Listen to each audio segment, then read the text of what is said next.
अस्सलाम वालेकुम दोस्तों, मैं बैल जोन से रहमान बात कर रहा हूँ। दोस्तों आज हमारे पास ये एक सेट आया है नोकिया के 106 T1174। दोस्तों इसका मसला ये है, जैसे बैटरी इसके साथ कनेक्ट होता है दोस्तों तो ये ऑटो चार्जिंग ये लेना शुरू कर देता है। देखो दोस्तों बैटरी मैंने लगाए तो ये ऑटो चार्ज इसका शुरू हो गया और इसके साथ अभी चार्जर भी हमने कनेक्ट नहीं किया हुआ है दोस्तों। चलो इसको ऑन भी कर लेते हैं और आपको दिखा लेते हैं दोस्तों। तो नोकिया की न्यू मॉडल में ये मसला आ गया दोस्तों, तो हमने कहा चलो आप दोस्तों के साथ भी शेयर किया जाए। ये देखो दोस्तों हमने चार्जर कनेक्ट नहीं किया है लेकिन फिर भी ये चार्ज ले रहा है। ये देखो आप देख सकते हो दोस्तों। तो आज हम आपको बताते हैं दोस्तों कि ये मसला क्यों आता है और इसको आपने किस तरह हल करना है दोस्तों। तो इसके पेच चूँकि ऑलरेडी निकाले गए हैं दोस्तों, हमारे करीब में यहाँ पे एक दुकानदार है, वो हमारे पास लेके आया दोस्तों। और उसका कहना ये है कि मैंने इसका जो है ना ये वैल्यू प्रिंटेड रजिस्टर भी चेंज कर दिया दोस्तों, और यहाँ पे जो जीनर लगा हुआ है वो भी मैंने निकाल के देख लिया लेकिन सेम प्रॉब्लम है दोस्तों। और उसका कहना था कि ये जीनर इसका शार्ट दिखा रहा है और ये जो वैल्यू प्रिंटेड रजिस्टर है ये वाला ये भी शार्ट दिखा रहा है दोस्तों।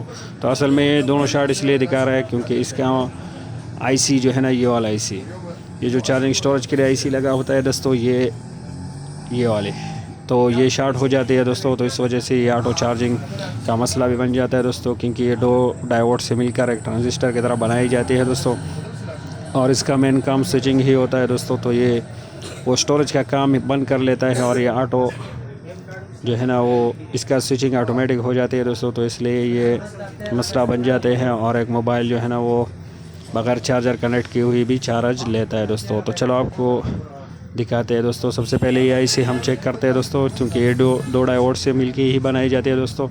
और इस पर हमारे चैनल पे वीडियो है दोस्तों, वो आप देख सकते हो ट्रांजिस्टर के बारे में कि इसको किस तरह चेक करना है दोस्तों। तो इसके पहले जो है ना ये बेस और इमीटर को चेक करेंगे, फिर कलेक्टर और बेस को, और फिर कलेक्टर और इमीटर को चेक करेंगे दोस्तों। तो ये एक तरफ वैल्यू शो होनी चाहिए और एक तरफ पे हमें कुछ भी वैल्यू शो नहीं होनी चाहिए दोस्तों। और ये देखो ये जैसे हम एक तरफ से कनेक्ट करते हैं तो ये बीप बज रहा है दोस्तों। ये देखो ये इंडिकेटर आपको नज़र आ रहा है दोस्तों, ये एलईडी देखो ये, और बीप साउंड भी साथ में बज रहा है दोस्तों। तो ये हमें जो है ना ये शार्ट बता रहा है दोस्तों, ये आप देख सकते हो दोस्तों, ये शार्ट बता रहा है बीप के साथ, ये वैल्यू भी शो कर रहा है, मतलब ये ऐसी हमारी शार्ट है। हालांकि इसके एक तरफ जो है ना वो हमें वैल्यू आनी चाहिए और दूसरी तरफ हमें कुछ भी वैल्यू नहीं आनी चाहिए, जिस तरह हम एक डायोड को चेक करते हैं। तो मसला तो ये है दोस्तों कि आईसी शार्ट है और इसी से मसला बन रहा है दोस्तों। और इस मॉडल को समझ के आप किसी भी मॉडल का मसला हल कर सकते हो जो ऑटो चार्जिंग के लिए आपके पास आए दोस्तों। तो ये मसला ज़्यादातर जो है ना 99% ये आईसी से ही होता है दोस्तों। तो इस आईसी को निकाल के हम इसको चेक करेंगे दोस्तों।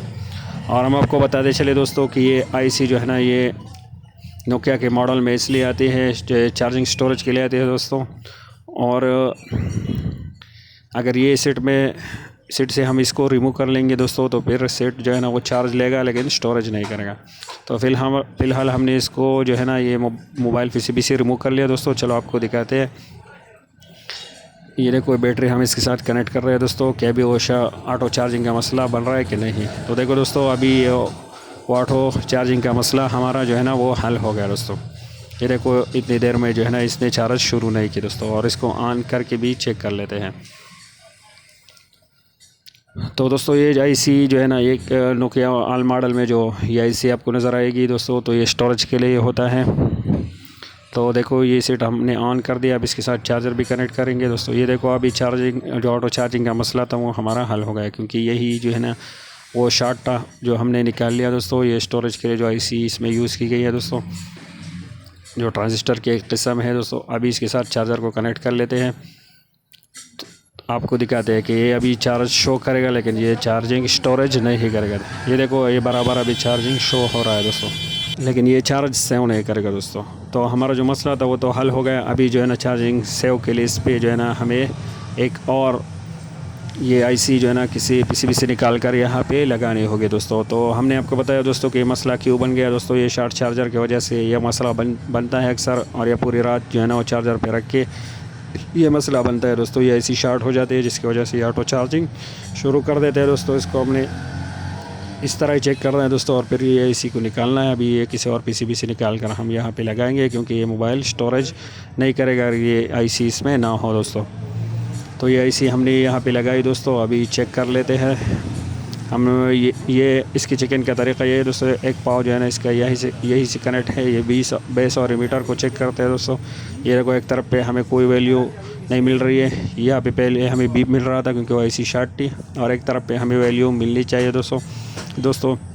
ये देखो 300 से 600 वैल्यू मिलनी चाहिए, वो जो कि बराबर है। और यहाँ पे देखो दोस्तों, यहाँ पे भी हमें वैल्यू मिल रही है एक तरफ पे, और एक तरफ पे वैल्यू नहीं मिलनी चाहिए। यहाँ बिल्कुल वैल्यू आके जो है ना वो चली जानी चाहिए, जिस तरह ये है दोस्तों। और ये देखो दोस्तों, ये ऐसी बिल्कुल हमारी ओके है, ये शॉर्ट नहीं है दोस्तों। जब ऐसी शॉर्ट ना हो तो इस तरह वैल्यू आपको मिलेगी, और ऐसी शॉर्ट हो तो आपको दोनों तरफ वैल्यू मिलेगी। यहाँ जो है ना एक तरफ बीप एक तरफ वैल्यू मिलेगी, और जो ऐसी शॉर्ट थी उसकी तो दोनों तरफ ही बीप मिल रही थी दोस्तों।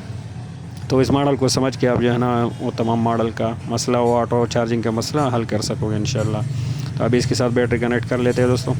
और ये जो हमारे साथी लेके आया था उसका कहना ये भी था कि ये इससे जब वो वाली प्रिंटेड रजिस्टर हटा देते हैं तो ये ऑटो चार्जिंग बंद हो जाता है। तो ये इसलिए दोस्तों कि वो जो है ना हमारा जो लाइन जो सर्किट बनता है दोस्तों वो अनकम्प्लीट हो जाता है, तो इसलिए ये मसला कर रहा था। और उसका कहना ये भी था कि फिर जो है ना वो मोबाइल स्टोरेज नहीं करता। तो इसका जो है ना 100% हल यही है दोस्तों कि आप ये ऐसी ही चेंज कर लो दोस्तों। तो ये देखो चार्जर हमने कनेक्ट कर लिया, अभी बराबर ये चार्ज ले रहा है। और इसका मसला दोस्तों वो हल हो गया वो ऑटो चार्जिंग का, और अभी जो है ना ये बराबर चार्ज कनेक्ट हो गया, और भी आप साथ ही समझ